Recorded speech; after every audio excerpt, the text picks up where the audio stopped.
नमस्कार, मैं हूं राणा यशवंत और आप देख रहे हैं इन खबर। बिहार के मुजफ्फरपुर से एक दहलाने वाली सनसनीखेज खबर आ रही है और ये खबर कहती है कि नौकरी देने के नाम पर 100 लड़कियों को बंधक बनाया गया था, उनका शारीरिक शोषण होता था और जब कभी भी वो नहीं मानती थी, यानी कि ज़ोर ज़बरदस्ती से इनकार कर रही थी, विरोध कर रही थी, तो बेल्ट से उनको पीटा जा रहा था।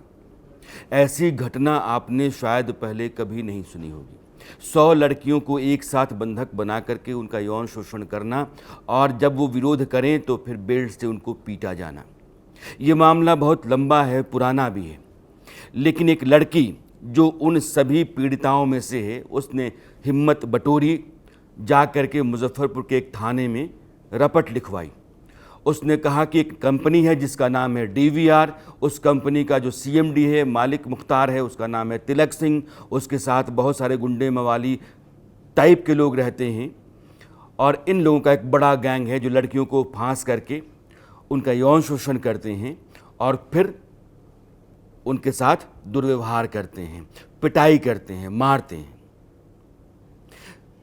अब जो पूरा मामला है उसको यूं समझिए, एक कंपनी डीवीआर सोशल मीडिया पर विज्ञापन देती है कि लड़कियों के लिए, गौर कीजिएगा, लड़कियों के लिए बेहतरीन नौकरी का ऑफर, आपको मोटी सैलरी मिलेगी। ये उन सभी लड़कियों के लिए है जो नौकरी की तलाश में रहती हैं, सोशल मीडिया पर आने वाले विज्ञापनों के ज़रिए उम्मीद बांधती हैं, जाती हैं और फिर वो फंस जाती हैं। इसलिए आपका बहुत एहतियात बरतना, बहुत अलर्ट रहना, कॉमन सेंस का इस्तेमाल करना और जिन लोगों के ज़रिए नौकरी दी जा रही है उन लोगों के बारे में पूछ परख करना या फिर उनको अपने दिमाग दिल से समझना कि आदमी किस तरह का है, ये जो सिस्टम मुझे दिख रहा है ये है कैसा। तो वो सोशल मीडिया पर जो विज्ञापन जाता था, उस विज्ञापन में मोटी सैलरी का ऑफ़र देख करके लड़कियां आती थीं, वो अप्लाई करती थी। अप्लाई करने के बाद कहा जाता था कि आपका सिलेक्शन हो गया है, आप आ जाइए, तो वो जाती थी। उसके बाद होता था कि अब चूंकि आपको ट्रेनिंग पर जाना है इसलिए आपको 20,000 रुपये हमें देने पड़ेंगे। 20,000 रुपये, ये जो कॉम्प्लेंट लड़की की है ये कॉम्प्लेंट यही कहती है। तो 20,000 रुपये एक लड़की ने दिए, उसके बाद एक जगह पर उसको रख दिया जाता था। उसकी तरह के बहुत सारी लड़कियां वहाँ थीं, यानी कि लड़कियों को ये लग रहा था कि हम लोग किसी नौकरी के लिए सिलेक्ट हो गए हैं, हमारी अब ट्रेनिंग शुरू होगी, ये कोई हॉस्टल है। और एक जगह पर लड़कियां रहती थीं। धीरे धीरे कोने यात्रे में किसी लड़की को ले जा करके उसके जो गुंडे मवाली थे वो उसका बलात्कार करते थे, यौन शोषण करते थे और फिर डरा धमका करके वो उसको अपने कहे में रखते थे कि अगर तुमने मेरी नहीं मानी तो तुम्हारे साथ जो कुछ भी हुआ उसके बारे में बता दिया जाएगा। अब जब 3 महीने तक बकौल ये लड़की जो शिकायत कर रही है, कोई सैलरी नहीं मिली, तो उसने कहा कि सैलरी मिली नहीं, ट्रेनिंग ही ट्रेनिंग चल रही है। आपने कहा कि ट्रेनिंग हो गई, अब नौकरी में जाना है। तो कहा कि 50 लड़कियों को अगर तुम अपने साथ जोड़ती हो, ये मल्टी लेवल मार्केटिंग का मामला है, तो अपने साथ 50 लड़कियों को जोड़ने की स्थिति में तुम्हारी सैलरी 50,000 हो जाएगी। अब एक लड़की 50 लड़की को ढूंढेगी कहाँ से? लाजमी है कि मामला असंभव सा है और ये कर नहीं पाएगी। 20,000 रुपये हमने इससे ले लिए हैं और उसके बाद यौन शोषण चल रहा है। ये जो शिकायतकर्ता लड़की है, इसके कहने के मुताबिक ये गर्भवती हो गई उसी तिलक सिंह से जो सीएमडी है, और उस तिलक सिंह ने उसका अबॉर्शन करवाया। ये लड़की कहती है कि बहुत सारी लड़कियां, जो 100 लड़कियां वहाँ थीं, उनमें से ज़्यादातर सिर्फ अपनी इज्जत और घर परिवार के चलते मुंह नहीं खोल पा रही हैं, वो सामने नहीं आ पा रही हैं, लेकिन उनकी खातिर भी, उनकी लड़ाई लड़ने के लिए भी मैंने ही मन बनाया, हिम्मत जुटाई और मैंने एफआईआर की। मुजफ्फरपुर के एक थाने में, अदियारपुर थाना जो है, वहाँ जा कर के उसने अपनी एफआईआर दर्ज करवाई है। मांग ये है कि यह पूरे मामला जांच की जाए। ये डीवीआर नाम की जो कंपनी है ये क्या करती रही है, तिलक सिंह कौन है, जो लड़कियां आई ट्रेनिंग के लिए वो लड़कियां कौन थी, कहाँ हैं, उनके साथ क्या हुआ। अगर उनकी गोपनीयता बनाई रखी जाए, अगर उनके बारे में बाहर कुछ ना बताया जाए तो वो लड़कियां भी बोलने को तैयार हैं, अपना दर्द, अपने साथ हुए जुल्म के बारे में बताने को तैयार हैं।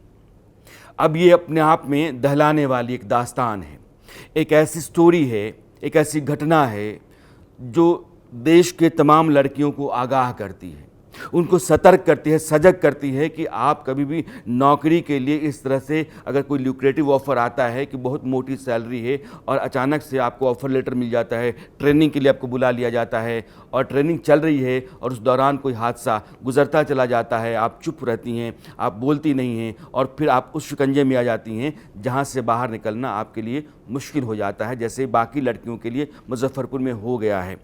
वो 99 लड़कियां या उससे ज़्यादा लड़कियां जो नहीं बोल पा रही हैं, हिम्मत नहीं जुटा पा रही हैं अपनी और अपने परिवार की इज्जत को बनाए बचाए रखने की खातिर, उन पर क्या गुजरी है ये हम नहीं जानते हैं।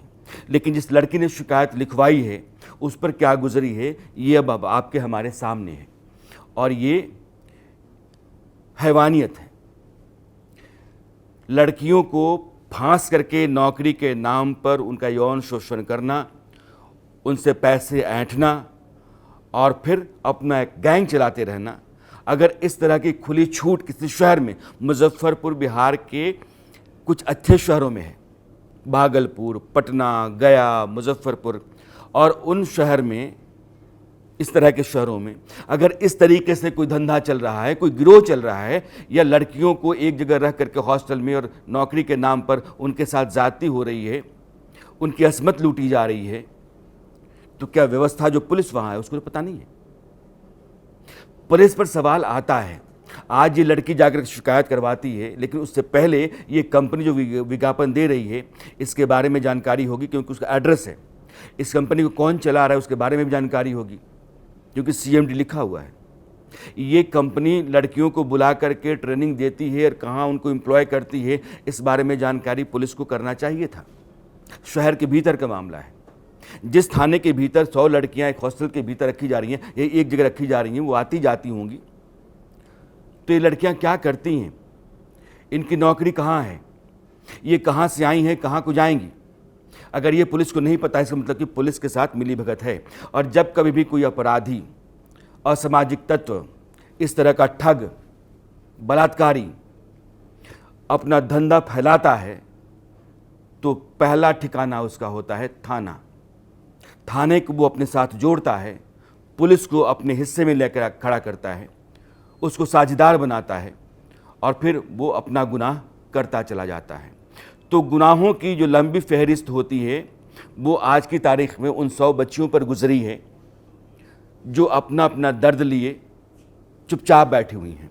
उनमें से एक लड़की ने हिम्मत की है और वो छपरा की लड़की जाकर के मुकदमा दर्ज करवाई है और मांग कर रही है कि उसके साथ ही नहीं बल्कि बाकी लड़कियों के साथ जो कुछ भी हुआ है ये DVR कंपनी तिलक सिंह के ज़रिए उसका सच पता किया जाए और इंसाफ दिया जाए। एक आवाज़ ने उन 100 लड़कियों को आवाज़ दी है, भले वो सामने नहीं आ रही, लेकिन उनके भीतर एक उम्मीद जगी होगी कि हमारे साथ जो हुआ है और जिसने किया है उसको सज़ा मिलेगी, उसको उसके किए का भुगतना होगा। और यह उम्मीद जो है सिर्फ एक हिम्मत से आई है। इसलिए समाज में लड़कियों के लिए दूसरा सबक ये है कि आप हिम्मत रखिए, अपने लिए लड़ना सीखिए। जब तक आप लड़ेंगे नहीं, बोलेंगे नहीं, तब तक आप तो छोड़िए, आपकी तरह बाकी लड़कियों के साथ जो भी होता रहा है या उन पर जो गुजरी है वो दफन होते चले जाएंगे और इस तरह के लोग लगातार अपने पाप का साम्राज्य बढ़ाते चले जाएंगे। इसलिए जब भी नौकरी की खातिर जाइए तो अपना दिमाग खुला रखिए, समझदारी से काम कीजिए और कुछ भी ऐसा हो रहा है जो गलत है तो हौसला रखिए, हिम्मत रखिए, आवाज़ उठाइए। ये दोनों आज की तारीख में लड़कियों के लिए बहुत ज़रूरी है और वो इस हादसे से, इस घटना से पैदा होता है कि इस तरह की चीज़ें अगर हो जाती हैं तो सिर्फ इसलिए कि हम चुप रहते हैं और इसलिए कि जो कर रहा है उसको लगता है कि ये चुप्पी जो है वो उसके लिए बहुत अच्छी है और ये लोग कुछ नहीं बोल सकते हैं, हम जो करते रहें करते चले जाएंगे। लेकिन एक लड़की ने खड़ा होकर के इस पूरे साम्राज्य में आग लगाई है, इसका जलना बाकी है।